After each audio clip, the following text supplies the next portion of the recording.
भोजन नहीं दे पा रहे हो और मान लो गया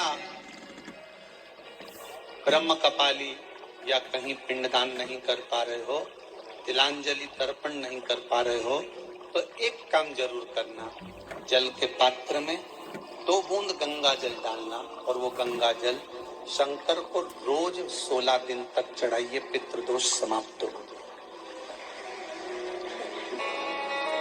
जब ज्यादा घर में पितृदोष हो ना, ऐसा लगे कि पितृदोष बहुत ज्यादा है, 1 रुपए कमा रहे हैं, 1.25 रुपए खर्च हो रहा है, हाथ में पैसा नहीं टिक रहा, दुकान 4 दिन अच्छी चल रही है, फिर व्यापार डाउन हो जाता है, कोई पैसा लेकर भाग गया, नहीं दे रहा, कहीं कर्जा मात्रा बढ़ गई है, ये पितृदोष के लक्षण है कुछ।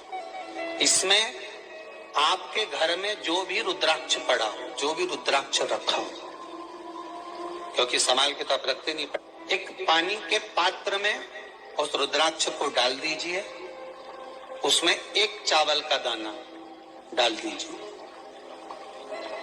महाराज, परिंदा जहां होता है, मटका, हंडा या रसोई घर में आपका जो पानी भरने का स्थान होता है, जिसको आरो वारो क्या क्या लगा के रखते हो, उसी के कहीं पास में उस कलश को रख दीजिए, ऊपर से उसको ढक दीजिए।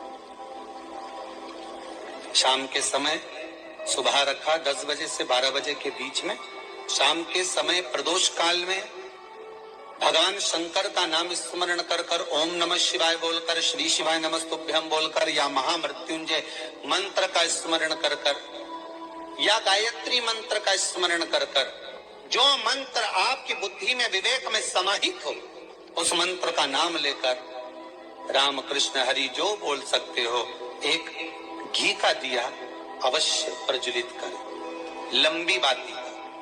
कौन सी बाती का? फूल बत्ती का नहीं, गोल बत्ती का नहीं, लंबी बाती का।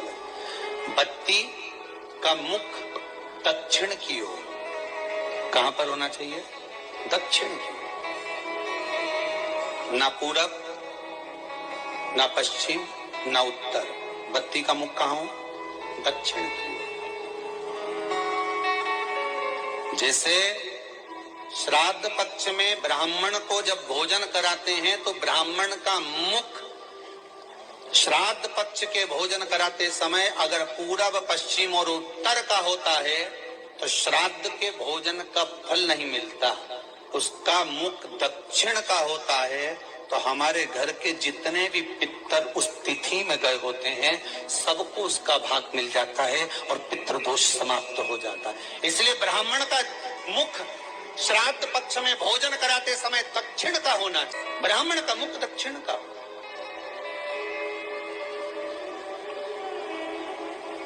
यहां तक शास्त्र कहता है, महाराज अगर गौ माता को श्राद्ध पक्ष में अगर भोजन दे रहे हो तो गाय का मुख अगर दक्षिण का है, गाय का, आपका मुख भले उत्तर का हो, गाय का मुख दक्षिण का हो, आपका मुख भले पूरा पश्चिम नहीं का, गाय का मुख अगर दक्षिण में, अगर आपने दक्षिण में गाय को खड़ी कर रखा है और दक्षिण में उसका मुख और आप भोजन दे रहे हो तो शास्त्र कहता है कि किसी पिंड की जरूरत नहीं पड़ती, गाय स्वतः कल्याण कर देती है, गौ माता स्वतः कल्याण। दक्षिण मुखी हो तो दिए की जो बाती का मुख कहां होना चाहिए? दक्षिण का। और दक्षिण का मुख जब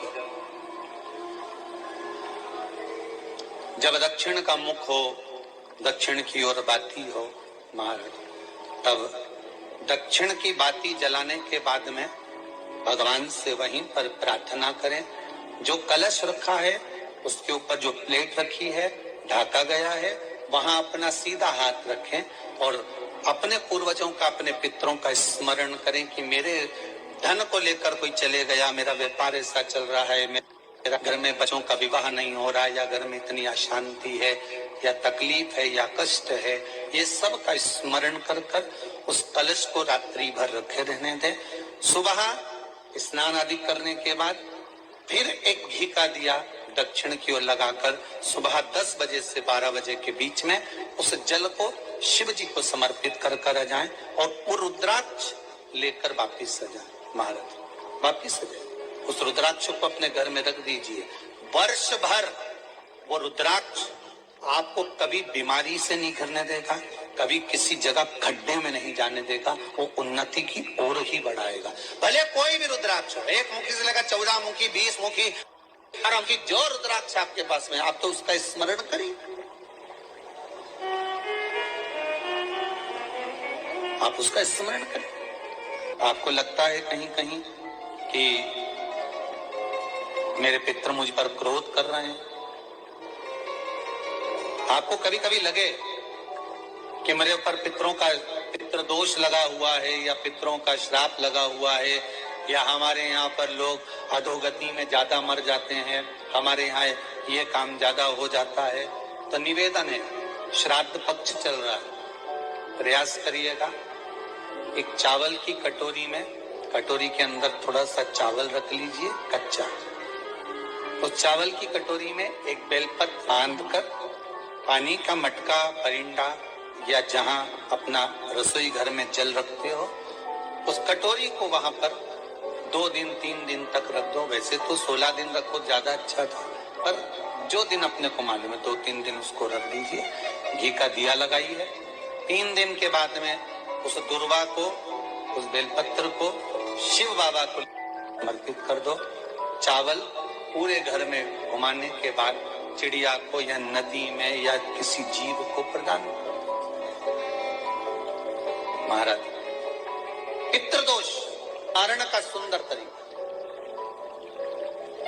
कल आपको वो काम नहीं हो रहा, बहुत दिनों से आप प्रयास कर रहे हो और काम अटका पड़ा हुआ है, तो प्रयास करना,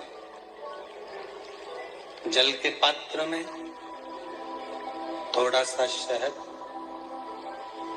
गंगा जल उसमें डालकर, ये जो श्राद्ध पक्ष चल रहा है, जिस समय पर, जिस श्राद्ध पक्ष के अंतर्गत, श्राद्ध पक्ष में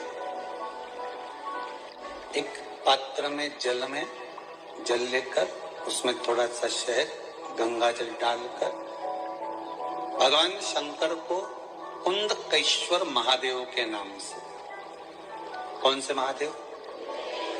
कुंदकेश्वर, क्योंकि विदल और उत्पल इन दोनों असुरों ने, राक्षसों ने जब बहुत उपद्रव मचाया,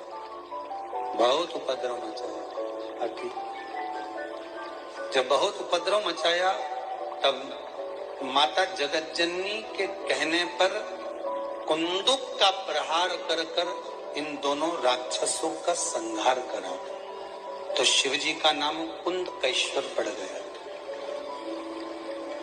क्या नाम पड़ा था? कुंदकेश्वर। कहते हैं बहुत बांधाओं में जब व्यक्ति पड़ जाता है, बहुत बांधाओं में जब व्यक्ति चला जाता है, कुछ ना कुछ समस्याओं में जब व्यक्ति फंसा रहता है, पड़ा रहता है, तो कुंदकेश्वर महादेव का स्मरण करना चाहिए। एक प्रयास और करना, प्रैक्टिकल करने में क्या जाता है। दुकान पर ग्राहक नहीं आ रहे ना, आधा घंटा हो गया, कोई ग्राहक नजर नहीं आया, फालतू बैठे हो ना दुकान पर, जब ग्राहक नहीं आता तो फ्री हो, तो एक काम करो, कोई भी जरा सा हाथ में पानी लेकर कुंदकेश्वर महादेव के नाम से 51 बार, 21 बार बोलकर, 11 बार बोलकर वो पानी को दरवाजे पे छीट दो। आधा घंटा, ज्यादा से ज्यादा 20 मिनट, आधा घंटा 30 मिनट नहीं लगेंगे और ग्राहक प्रवेश करना प्रारंभ। प्रैक्टिकल करने में क्या जाए। अब इनमें कहीं घटा तुम्हारा कि पानी घट गया, कि बोलने से, कुंदकेश्वर महादेव का नाम लेने से जीवान घट गई, कुछ घटा? फायदा तो तुम्हारा ही हुआ। कुंदकेश्वर का नाम, कोई काम अटक रहा है, शहद जल के पात्र में डालिए और थोड़ा सा गंगा जल डालकर इसी श्राद्ध पक्ष में किसी भी दिन जब तुम्हारा मन पड़े तब शंकर जी को समर्पित कर और साथ में एक ही लोटा पानी, एक कलश जल का अलग से लेकर जाओ। जब शहद का जल शंकर जी को समर्पित कर दो, उसके बाद सादा जल शंकर जी को अवश्य समर्पित करके। शहद का जल बांधाओं को हर लेता है, बांधा को हरता है। हम तो कई बार बच्चों से कहते हैं, अगर कोई बच्चा कंपटीशन एग्जाम में बैठ रहा है, इंटरव्यू दे रहा है, या कोई एग्जाम में नहीं निकल रहा है, तो प्रयास करना बेलपत्री का जो बीच वाला पत्ता होता है, इस पत्ते पर शहद लगाकर हथेली में रखकर अंगूठे से इसको इस तरह से दबाकर शिव जी के कुंदकेश्वर महादेव का नाम लेकर अपनी मनोकामना कर कर शंकर भगवान का जो शिवलिंग है, उस शिवलिंग पर इस बेलपत्री के पत्ते को चिपका कर आ जा और एग्जाम देने जा। बाबा निफ्टे का सब काम कर। जिस बालक बालिका का जॉब नहीं लग रहा हो, सर्विस नहीं लग रही हो, नौकरी नहीं लग रही हो, जगह जगह पहले करते थे जॉब, अब छूट गई, 2 साल हो गए, 3 साल हो गए, सर्विस नहीं लग रही हो, बहुत प्रयास कर लिया हो, बहुत प्रयास, तो महाराज काली तिल्ली को पीस कर उसको जल के पात्र में डालकर अपने घर के मटा परिंडा पितरों का जो स्थान होता है, जलाशय होता है, उसके पास में एक पात्र में रख दीजिए। बेलपत्री या बट का पेड़ या पीपल का पेड़, इस वृक्ष के नीचे एक रात्रि तक रखे रहने के बाद में दूसरे दिन अपनी कामना करता है, जिनका जॉब नहीं लग रहा, सर्विस नहीं लग रही, नौकरी नहीं लग रही, या कहीं उलझने उत्पन्न हो रही है, उस व्यक्ति को हाथ में ले जाकर उस पात्र का जल, 3 वृक्ष पितरों के तुल्य हैं। कल की कथा में कहा था, पहला बेलपत्री का, दूसरा पीपल का, तीसरा बट का, ये 3 पितरों के तुल्य हैं। इन 3 में से किसी भी वृक्ष के नीचे उस काली तिल के जल को समर्पित कर दीजिए महाराज। बाबा चाहेगा, भोलेनाथ जी चाहेगा तो 3 महीने में कहीं ना कहीं योग बना ही देगा, ये पक्का। बाबा पर विश्वास रखो, शंकर भगवान पर भरोसा विश्वास रखकर आप कार्य करेंगे, क्यों ना हो।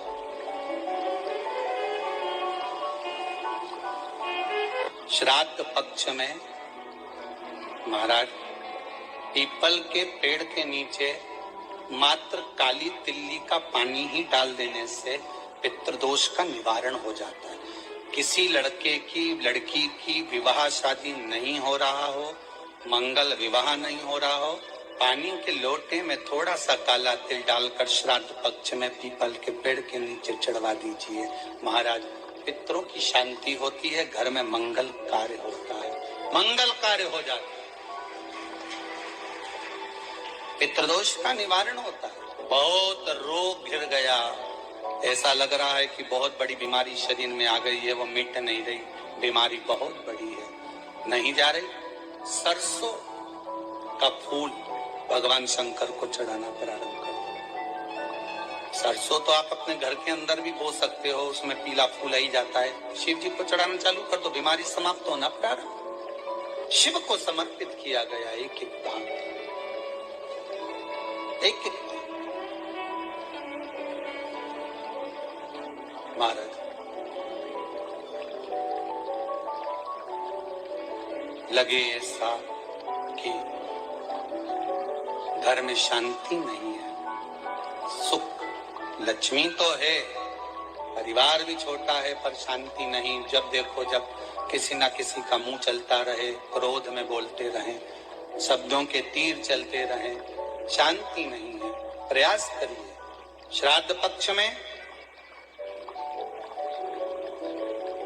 जिस समय पर ब्राह्मण को भोजन करने के लिए बिठाएं, या श्राद्ध पक्ष के अंतर्गत ब्राह्मण जब घर में भोजन ग्रहण कर रहा हो, उस समय पर थोड़ा सा कोई सुगंधित पदार्थ, इत्र आदि, पानी के मटके के पास, परिंडे के पास में, जलाशय के पास में, उस इत्र को थोड़ा सा कोई रुई में रखकर छोड़ दीजिए, में किया जाए पितृपक्ष। और एक बात और अच्छे से ध्यान रखिएगा, आप ब्राह्मण को भोजन कराएं ना कराएं, आपने धूप छोड़ी ना छोड़ी वो पता नहीं, गाय को रोटी दी ना दी, श्वान को भोजन दिया ना दिया, कौवे को भोजन दिया ना दिया, चलेगा।